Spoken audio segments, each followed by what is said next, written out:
मत आहे. मी स्वतः सांगितले, जे भोगी आहेत त्यांच्याकरता कर्मयोग सांगितला, जे त्यागी आहेत त्यांच्याकरता ज्ञानयोग सांगितला, आणि जे अतिभोगी नाहीत आणि अति त्यागी नाहीत म्हणजे आपल्यासारखे आपल्याकरता भक्ती सांगितली, उपासना सांगितली. आपण भोगी का त्यागी फार मोठा प्रश्न आहे. आम्ही भोगी म्हणावं तर 8ला मंडपात येऊन बसलोय आणि त्यागी म्हणावं तर 10 वाजायची वाट पाहतोय. नाती सक्ता हा तिथं शब्द काय ना अति आसक्ता हा, नाही अति आसक्त आहेत ना अति त्यागी आहेत. अशांकरता 3रा योग सांगितला. पण कर्मयोग सुद्धा फार समर्थ साधन आहे. पण ते साधन कोणा करताय? कर्म आधी 4 गोष्टी विचारतं. सगळ्यात आधी कर्म विचारतं तू रागी आहेस का. कर्म दुसरा प्रश्न विचारतो तू शास्त्र पर्युषित आहेस का. कर्म 3री गोष्ट विचारतं तू विद्वान आहेस का. आणि कर्म 4थी गोष्ट विचारतं तू समर्थ आहेस का. विठ्ठला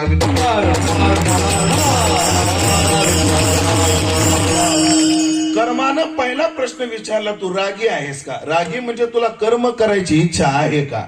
म्हणजे आहे, मला दृढ इच्छा आहे कर्म करण्याची. ठीक आहे, तुला कर्म करायची इच्छा आहे, पण तुला शास्त्रानं कर्म कर असं विधान केलंय का.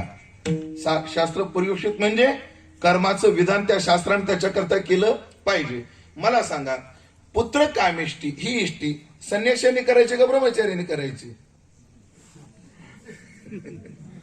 पुत्र कामेष्टी कोणी करायची तर ती कोण करायची. ग्रस्त आश्रमाने करायची. पण कोणत्या ग्रस्त आश्रमाने करायची. ज्याला संततीचा लाभ होत नाही त्याने करायची. विधान केलेलं आहे.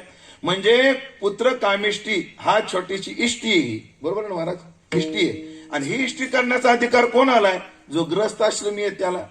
गुरुवर्य वैकुंठवासी बाजीराव महाराज जवळकर एक गोष्ट सांगायची बघा. बाजीराव महाराज औषधं द्यायचे, आयुर्वेदाचा त्यांना चांगला अभ्यास होता. पॅरेलिस मध्ये आणि संतती प्राप्तीमध्ये हातखंडा होता बाबाजींचा. ते म्हणजे एक माणूस माझ्याकडे यायचा, 2 वर्ष त्यांनी लेकराची औषधं घेतली. कोणी त्या माणसाने बॉस सांगायचे 2 वर्ष. म्हणलं का रे बाबा एवढी वर्ष झाली, 2 वर्ष झालं तो औषधं घेतो.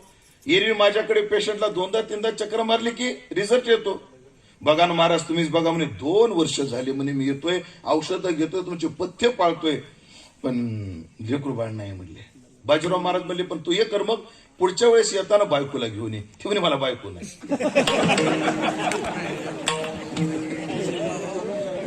माझं लग्न झालं नाही म्हणजे अवघड आहे. ऐकलं का. म्हणजे पुत्र कामिष्टी कोणी करायचा.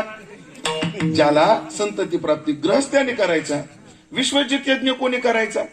ज्यांनी विश्व जिंकलंय, किंवा दुसरं वाक्य सांगितलंय ज्यांना विश्व जिंकण्याची ज्याच्यात यज्ञ करण्याकरता काय तयारी ठेवावी लागते हे फैसपूरकरांना विचारा. 2 वर्षापूर्वी त्यांनी खूप सुंदर यज्ञ संपन्न केलाय, पार पाडलाय. आदरणीय नरूभाऊंच्या नेतृत्वात खूप चांगला यज्ञ 2 वर्ष झाले, 3 वर्ष झाले, हा म्हणजे मागच्या उत्सवाच्या वेळेस 3 वर्षापूर्वी त्यांनी पार पाडलाय. नियम असा आहे, छोट्यातला छोटा यज्ञ करायचा असला तर घरातली माणसं मोजावी. म्हणे घरातली काय मोजायची, माणसं. आणि त्या माणसांना जगायला लागणाऱ्या त्यांच्या मूलभूत गरजा 10 वर्ष भागतील एवढं द्रव्य आधी घरात ठेवावं आणि नंतर यज्ञाच्या नादी लागावं. म्हणजे माणसाला जगायला काय काय लागतं. अन्न, वस्त्र, निवारा, मोबाईल आणि चार्जर. ह्याच्या मूलभूत गरजा आहेत जीवाच्या. महाराज लोकांना एक आता आपली पिढी जरा बरी आहे. तुम्ही निरीक्षण करा पुढच्या पिढीचं. आता